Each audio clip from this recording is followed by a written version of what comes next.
삼국사기는 의자왕을 주색잡기에 빠진 포악한 망군이라 기록하고 있습니다. 그러나 의자왕은 결코 주색잡기로 나라를 망친 왕이 아닙니다.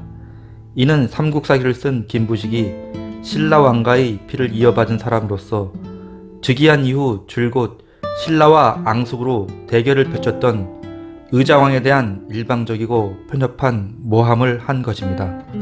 삼국사기 외에 어떠한 역사서에서도 의자왕이 음주로 방탕했다는 기록은 전혀 보이지 않습니다. 오늘은 낙하함에서 의자왕의 억울한 누명을 풀어보도록 하겠습니다.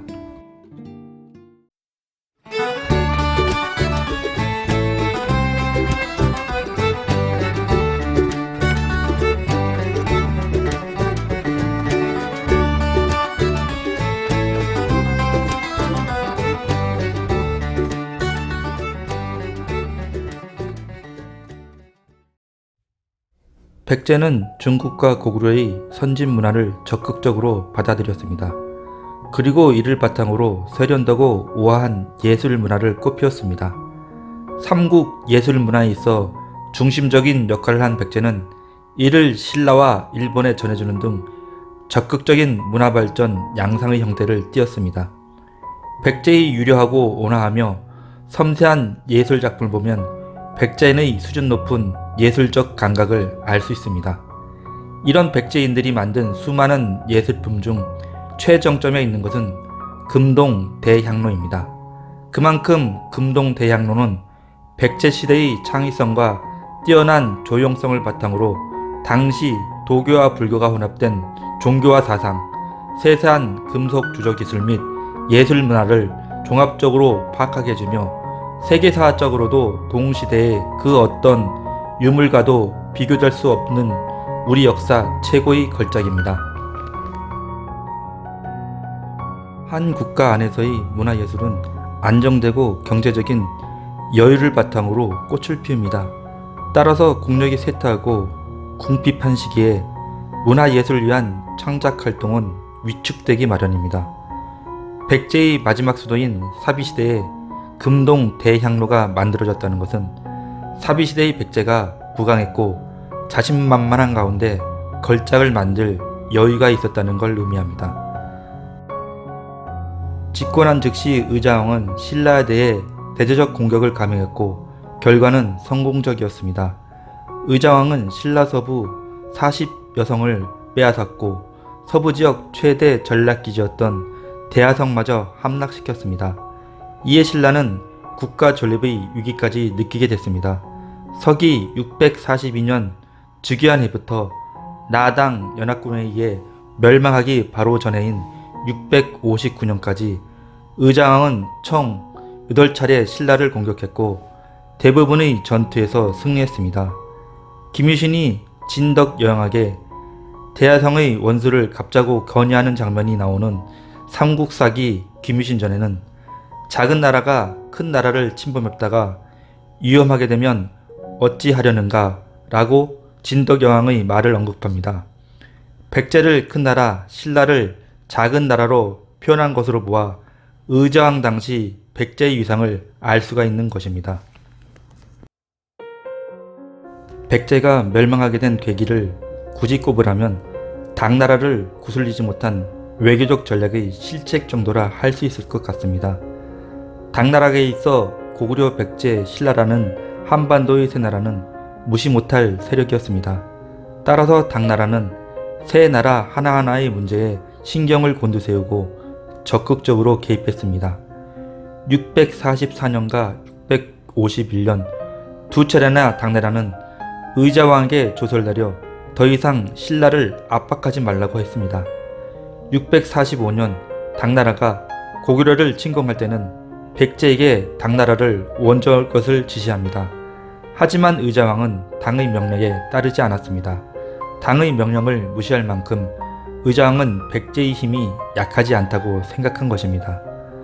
거기에 고구려와 당 간의 전쟁에서 당이 번번이 고구려에게 패하는 것을 보고는 당이 백제와 신라 사이에 군사적으로 직접 개입할 가능성이 없다고 생각했을 것입니다.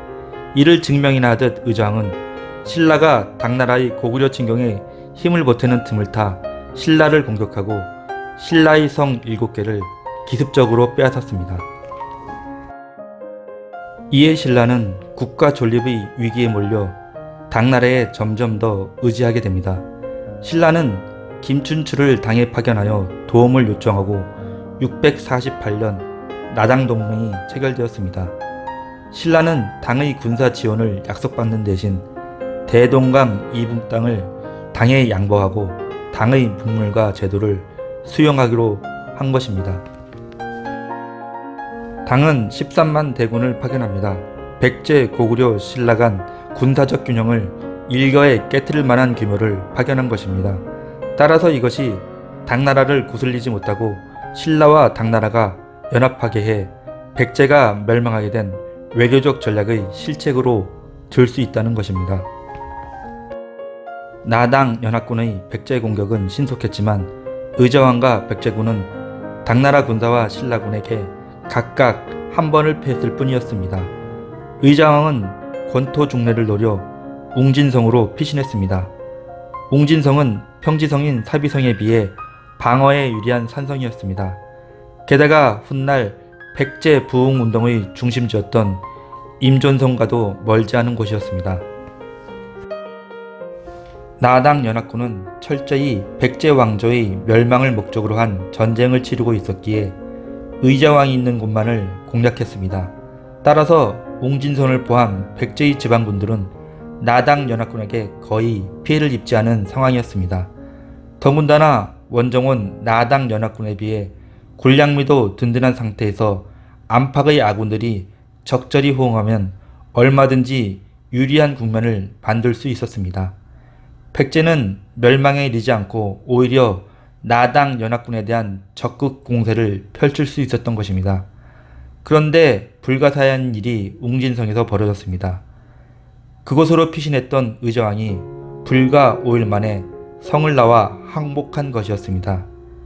이후 흑시상치가 백제의 잔존 세력을 모아 3년이나 항거하며 백제 부흥운동을 한 것을 보면 나당 연합군에게 결코 밀리지 않을 군사력을 갖고 있었음에도 불구하고 말입니다. 삼국사기나 고당서, 신당서에는 나당 연합군이 웅진성을 공격했다는 기록이 없습니다. 그럼에도 웅진성에서 전투 흔적이 발견되었습니다. 그것은 의자왕을 보호하려는 근황파와 갑작스런 반란군의 전투였던 것입니다. 예식지는 660년 의자왕 항복 당시 웅진성 방령이던 사람이었습니다. 이 예식진이 반란군의 수괴가 되어 웅진성으로 피신한 의자왕을 붙잡아 나당 연합군에 넘긴 것이었습니다. 예식진의 예씨 가문은 무령왕 때부터 왕권 강화를 위해 대대적인 숙청을 단행한 의자왕 때까지도 백제 왕실로부터 피해를 입은 적이 없었습니다. 예식진의 가문은 줄곧 수혜자 입장에서 이득을 취한 귀족 가문이었습니다. 이 배신으로 동북아의 세력 판도가 크게 바뀌게 되어 예식진은 역사적으로 상당히 큰 비난의 대상이 되었습니다. 백제의 갑작스러운 멸망으로 인해 당으로부터의 양면 전선을 강요받은 고구려의 국력이 급격히 소모당해 결국 망하게 되었기 때문입니다. 의자왕의 웅진성이 더 오랫동안 존속되면 당나라 대군의 발목을 잡았을 것입니다. 따라서 고구려가 받았을 양면 전선을 오히려 당나라가 강요받게 되고 고구려에 대한 봉쇄가 무너지면서 차후에는 고구려 백제 연합군에 의해 백제에 상륙한 당나라군마저 축출당하고 당의 동맹국인 신라는 홀로 저항하다 고구려와 백제의 연합군에 의해 멸망당해 역사의 뒷길로 사라졌을 것입니다. 또한 사마는 고구려에 의해 통합될 가능성이 높아지면서 오랫동안 고구려의 예습하에 있던 말갈, 거란, 시리 등이 그대로 고구려의 지배권 내에 힘을 쳐지 못한 채 머물러 있게 될 것입니다. 그렇게 되면 이후 요나라, 금나라, 원나라는 역사에 등장하지 못할 나라들이었을 것입니다. 따지고 확장해보면 예식진의 반란은 세계사 전체의 판도를 바꾸어 놓은 것입니다. 비난의 화살 정도가 아니라 비난의 십자포화를 맞아야 하는 것입니다. 흔히 의자왕 하면 삼천궁녀를 떠올립니다. 백제 말기의 수도 사비성의 인구가 대략 5만 명 내로 추정된다고 합니다. 삼천궁녀설이 사실이라면 한 도시에서 결혼하여 자식을 낳을 나이 여자 중 20%가 궁녀라는 셈이 됩니다. 노동 집약적인 농업을 하는 고대 국가가 그렇게 해서 인구가 유지되거나 이들을 먹여 살릴 수 있었을 리가 없습니다. 어떤 역사서에도 없던 삼천궁녀가 처음으로 언급되는 것은 조선 초기에 이르러서입니다. 조선시대의 문인들이 낙하암과 백제를 소재로 한 글을 쓰면서 백제가 멸망하면서 삼천궁녀들이 이 낙하암에서 떨어져 죽었구나 와 같은 표현을 남기곤 했던 것입니다. 문학적 수사를 진짜 수치로 오해한 결과로 의자왕은 오늘날까지 세계의 하신으로 낙인 찍은 것입니다. 웅진, 방령, 예식진의 반역으로 의자왕은 승자의 기록인 역사에서 주색잡기로 나라를 망친 왕이라는 치욕적인 불명예를 뒤집어썼습니다.